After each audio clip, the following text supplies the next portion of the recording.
10 రోజుల కిందట తెలంగాణకు రావాల్సిన వంటి 2,500 కోట్ల యొక్క కన్సాలిడేటెడ్ నిధిని తెలంగాణ ప్రభుత్వంలోని యొక్క పెద్దలకు తెలవకుండానో లేకపోతే ఇలా అసమర్థతతోనో కేంద్ర ప్రభుత్వం తీసుకునే ఒక నిర్ణయంతో దాదాపు 2,500 కోట్ల రూపాయలు తెలంగాణ సంబంధించిన నిధులు ఆంధ్ర రాష్ట్రం తీసుకుపోవడం జరిగింది.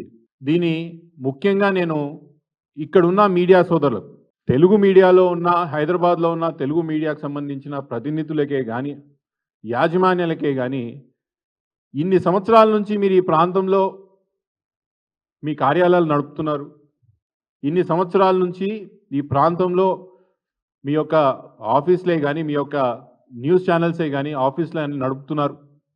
తెలంగాణ ప్రాంతానికి నష్టం జరుగుతున్న యొక్క సమయంలో ఎంత ప్రతిపక్ష పార్టీలు చెప్పినా చెప్పకపోయినా మీ పట్ల బాధ్యత తెలంగాణ ప్రాంతానికి ఉన్నదనే విషయం మీకు యాద్ చేస్తున్నా.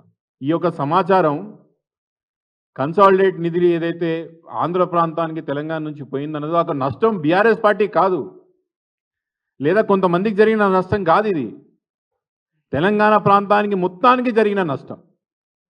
తెలంగాణలో ప్రస్తుతం నడుపుతున్న ప్రభుత్వానికి ఇది అవమానం. ఇది ఇన్ని సంవత్సరాల నుంచి మా ప్రాంతం మాకు కావాలా, మా స్వపరిపాలన మాకు కావాలా, మా పరిపాలన మేము చేసుకుంటాము, ఏదైతే నినాదంతో మనం తెలంగాణ రాష్ట్రం తెచ్చుకున్నామో దానికి ముమ్మాటికి తూట్లు పొడుస్తూ ఈరోజు కేంద్రంలో ఉన్న బీజేపీ పరిపాలిత ప్రభుత్వం ఈరోజు ఇక్కడ ఉన్న కాంగ్రెస్ ప్రభుత్వంతోనో ఆంధ్రాలో ఉన్న తెలుగుదేశం యొక్క ప్రభుత్వంతోనో చేతులు కలిపి తెలంగాణకు రావాల్సిన యొక్క హక్కు 2,500 కోట్ల రూపాయలు ఈరోజు తీసుకుపోతుంటే రాజకీయ నాయకులుగా మేము వచ్చి బయటకు వచ్చి మొరబెట్టుకునేంత వరకు ఏ మీడియా ఛానలే కానీ తెలుగు సంబంధించిన ఏ పత్రికే కానీ దీన్ని పెద్దగా సీరియస్గా తీసుకోకపోవడం నాకు చాలా బాధేస్తున్నది.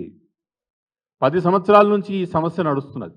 10 సంవత్సరాల నుంచి ఆంధ్రాలో ఉన్న వంటి అక్కడున్న ప్రభుత్వాలు, ఇక్కడ ఉన్న ప్రభుత్వం కేసీఆర్ గారి యొక్క ప్రభుత్వం మీద విపరీతంగా ఒత్తిడి తెచ్చిండ్రు. ఈ 2,500 కోట్లు ఏదైతే మాకు ఆ రోజు ఆంధ్రప్రదేశ్లో ఉన్నప్పుడు కంబైన్డ్ ఆంధ్రప్రదేశ్లో ఏదైతే నిధులు మనం పెట్టినామో ఆ నిధులకు సంబంధించి ఒక 2,500 కోట్లు మాకు బకాయిలు ఉన్నాయి, దాన్ని తేల్చి మాకు ఇవ్వండి అని 10 సంవత్సరాల నుంచి పంచాయతీ పెట్టుకుంటున్నా కూడా దీంట్లో క్లారిటీ లేదని ఆ రోజున ముఖ్యమంత్రి గారు కేసీఆర్ గారు ఎదురు నిలబడి మా పైసలు మాకే రావాలా, ఎవరు తీసుకుపోతారు రండి అని ధైర్యంగా ఎదురు నిలబడి కొట్లాడి ఈ నిధులు ఆపడం జరిగింది. ఇదందరం మనం సాక్షి. మళ్ళీ ఈ రోజున కాంగ్రెస్ ప్రభుత్వం ఇంట్రెస్ట్ లేకనా లేదా ఇంట్రెస్ట్తోని ఏపీకి పైసలు పంపినరా? తెలంగాణ పట్ల కొట్లాడాలని మీకు ఇంట్రెస్ట్ లేకనా, లేకపోతే ఆంధ్రాకు పైసలు పంపాలనే ఇంట్రెస్ట్తోని మీరు ఈ యొక్క విషయాన్ని అడ్డుకోకుండా ఆపినరా అని అడుగుతున్నా నేను. లేకపోతే మీతో చేతనైతే లేదా? తెలంగాణ ప్రాంతానికి సంబంధించిన నిధులు పక్క రాష్ట్రం మన ఆమోదం లేకుండా తీసుకుపోతుండ్రంటే ఎందుకు మన ప్రభుత్వంలో ఉండి ఇంకా తెలంగాణ హక్కులు మీరు ఏ విధంగా కొట్లాడతారని నేను అడుగుతున్నా. కాంగ్రెస్ ప్రభుత్వం ముమ్మాటికి ఈ విషయంలో విఫలం చెందింది, ముమ్మాటికి ఈ విషయంలో ఫెయిల్ అయింది.